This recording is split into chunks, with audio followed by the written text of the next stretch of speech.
اس کے علاوہ ہمارے دوسرے مہمان ہیں رضی الدین خان صاحب، مدیر اعلیٰ ہیں ماہنامہ سائنس ڈائجسٹ کراچی۔ آپ ڈائجسٹ تو بہت پڑھتے ہوں گے، لیکن ہمیں بھی صبح بڑی شرمندگی ہوئی جب انہوں نے ہمیں ڈائجسٹ دیا، ہم نے کہا کہ ہم نے پہلی مرتبہ ڈائجسٹ دیکھا ہے، حالانکہ یہ پچھلے 17-18 سال سے مارکیٹ میں کام کر رہے ہیں۔ ہم لوگ اس قسم کی کتابیں کیوں نہیں پڑھتے، آج ان سے ہم پوچھیں گے کہ ان کا ڈائجسٹ پاپولر ہے، بکتا ہے، لیکن عام لوگ اس کو پڑھنا کیوں گوارا نہیں کرتے اس طرح جس طرح عام ڈائجسٹ پڑھتے ہیں۔ 921589 پہ آپ سوال بھیجیے گا ان دونوں مہمانوں سے۔ پہلے ہمارے مہمان ہیں رضی الدین خان صاحب جو مدیر اعلیٰ ہیں ماہنامہ سائنس ڈائجسٹ کراچی، ان سے ہم بات کر رہے ہیں ان کے ڈائجسٹ کے بارے میں۔ کب سے چلا رضی صاحب ڈائجسٹ آپ کا؟ پہلے تو طلعت حسین صاحب میں پاکستان ٹی وی کا شکر گزار ہوں کہ مجھے اپنے خیالات کے اظہار کا موقع عطا کیا۔ یہ سائنس ڈائجسٹ فروری 1981 سے شائع ہونا شروع ہوا ہے۔ پاپولر سائنس یا عمومی سائنس کے جو جریدے ہوتے ہیں یہ ساری دنیا اور ترقی یافتہ دنیا میں تو ایک ایسا موضوع ہے جو بہت ہی ایڈوانسڈ ہے، اس لیے کہ سائنس اور ٹیکنالوجی کی اہمیت ہر زمانے میں رہی۔ 20ویں صدی جب شروع ہوئی تو سائنس اور ٹیکنالوجی نے جس رفتار سے ترقی کی ہے اس رفتار نے جو ہے پچھلی کئی صدیوں کی رفتار کو پیچھے چھوڑ دیا ہے۔ تو اسی اہمیت کے پیش نظر میرے استاد محترم میجر آفتاب حسن مرحوم نے 1928 میں انجمن ترقی اردو ہند کے توسط سے سائنس کا رسالہ سائنس کے نام سے شائع کرنا شروع کیا تھا۔ اس کے بعد پاپولر سائنس کا ہندوستان میں آغاز ہوا اور یہ رسالہ پاکستان کے قیام تک جو ہے انڈیا سے شائع ہوتا رہا۔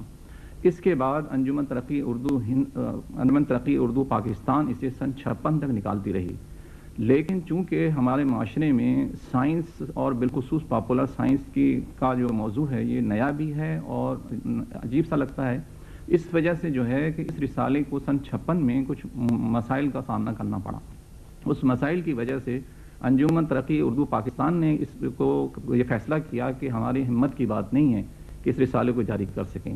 تو میجر آفتاب حسن صاحب میرے استاد محترم نے ان کی ایک سوسائٹی تھی سائنٹیفک سوسائٹی آف پاکستان جو اب بھی ہے، اس نے یہ فیصلہ کیا کہ پاپولر سائنس اور عمومی سائنس کا جریدہ چونکہ پاکستان کو سائنسی طور پر اور ٹیکنالوجیکل حساب سے ترقی یافتہ ملک بننا ہے، اس لیے اس کو ہر قیمت پر جاری رکھا جائے گا۔ آپ نے عمومی سائنس کی بات کی، جی ذرا اس کی تعریف کر دیں، عمومی سائنس ہے کیا؟ سائنس تو سائنس ہوتی ہے۔ جی ہاں، دیکھیے یہ کیونکہ رسائل اور پرنٹ میڈیا کا معاملہ ہے تو دنیا بھر میں سائنس کے جو جرائد اور رسائل ہوتے ہیں ان کی 3 کیٹیگریز ہیں۔ ایک تو پرائمری ریسرچ جرنلز ہوتے ہیں جو کسی خاص سائنس کی کسی خاص موضوع پر اور اس سبجیکٹ میں بھی اگر کوئی خاص الگ کوئی ذیلی چیز ہے تو اس پر شائع ہوتے ہیں، تو وہ ریسرچ جرنل جو ہوتے ہیں پرائمری جرنلز ہوتے ہیں۔ اس کے بعد نمبر آتا ہے سیکنڈری جرنلز کا، یہ اس کے مقابلے میں تھوڑا سا ذرا لائٹ ہوتے ہیں اور کچھ اور چیزوں کو بھی احاطہ کرتے ہیں۔ تیسرا جو ہوتا ہے ٹرشری جرنلز جو ہوتے ہیں وہ پاپولر سائنس یا عمومی سائنس کے جرائد ہوتے ہیں۔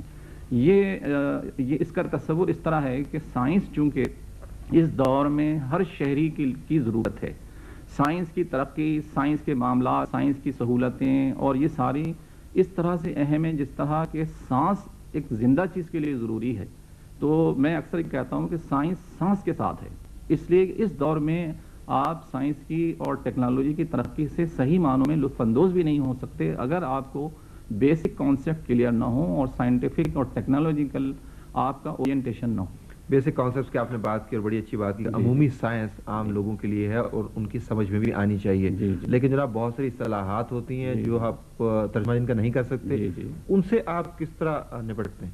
طلعت صاحب آپ نے بہت اچھا سوال کیا۔ میں اصل میں سائنس ڈائجسٹ کا جس وقت اجرا ہوا تھا تو میرے سامنے سب سے بڑا مسئلہ یہی تھا اور میرے اپنے ساتھیوں نے بھی یہ کہا تھا کہ ایک طرف تو ہمارے ہاں وہ لوگ ہیں جو اردو اور قومی زبان کو یہ کہتے ہیں کہ اس کو اتنا پیور رکھا جائے کہ اس میں یعنی نئی چیزوں کی آمد جو ہے اس کے بارے میں وہ اس کو قبول کرنے کے لیے تیار نہیں ہو رہے، لیکن مشکل یہ ہے کہ سائنس اور ٹیکنالوجی کی مختلف جو شعبے ہیں جس تیز رفتاری سے ترقی کر رہے ہیں اس کے نتیجے میں اصطلاحات کا ترجمہ یا اصطلاحات کو لوگوں تک عام فہم بنانا اس کی رفتار اس کا ساتھ نہیں دے پا رہی تھی، تو اس میں ہم نے کچھ درمیانہ درجے کی ایک پالیسی رکھی ہے۔ ایک طرف تو ہم اردو زبان کا جو ایک حسن ہے یا اس کا ایک خاص جو مزاج ہے اس کو ہم بگاڑنا یا ڈسٹارٹ کرنا نہیں چاہتے، لیکن ہمارا نقطہ نظر یہ ہے کہ جیسے مثال کے طور پر کمپیوٹر ہے، مثال کے طور پر ٹیلی پرنٹر ہے، ٹیلی ویژن ہے، ہمارا نقطہ نظر یہ ہے کہ یہ نام ہے، اچھا نام جو ہے چاہے انگریزی میں ہو، اردو میں ہو، گجراتی میں ہو،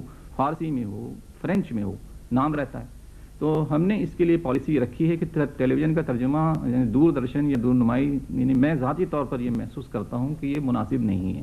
ٹیلی فون اس کے ترجمے کی ضرورت نہیں ہے. یہ ایک ایسے آلے کا نام ہے جو ایک خاص کام کرتا ہے جس کو ساری دنیا کے لوگ سمجھتے ہیں. اور اسی طریقے سے آپ وہ اصطلاحات پاپولر بھی کر سکتے ہیں جن کو پاپولر ہونا چاہیے. بالکل ہونا چاہیے. لوگ پڑھتے ہیں آپ کا ڈائجسٹ؟ الحمدللہ پڑھتے ہیں، لیکن جو ہماری توقعات تھیں اور ہیں اس حساب سے ظاہر ہے کہ نہیں پڑھتے ہیں. کیسا محسوس ہوتا ہے جب ایک بک سٹال پہ بہت سارے دوسرے ڈائجسٹ بھی دھرے ہوئے ہیں جن میں سائنس کی بات ہے، اس میں فکشن کی بات ہے، اور ایسا فکشن کی جو نہ پڑھا جائے یا پڑھا جائے تو فرق نہیں پڑتا. ایک طرف سائنس ڈائجسٹ ہے، بہت معلوماتی ڈائجسٹ ہے، وہ ڈائجسٹ زیادہ بکتے ہیں، آپ کا ڈائجسٹ کم بکتا ہے. اللہ صاحب بات یہ ہے کہ اصل میں یہ جو پاپولر سائنس ہے، میں عرض کروں اور یہ ایک موقع ہے کہنے کا، قوم کو یہ فیصلہ کرنا ہے کہ سائنس اور ٹیکنالوجی کے لٹریچر کے سلسلے میں اس کا رویہ کیا ہے. اس لیے کہ انلیس کہ آپ اب دیکھیے تقریباً 3.25 سال کے بعد 21ویں صدی شروع ہونے والی ہے. آپ کو یہ جان کر بڑی حیرت ہوگی کہ ہمارے پڑوسی ملک میں پاپولر سائنس کے اردو کے جو ہیں تقریباً 20 رسائل ایسے ہیں جن کو جو ہے ان کی اسٹیٹ کی سرپرستی حاصل ہے.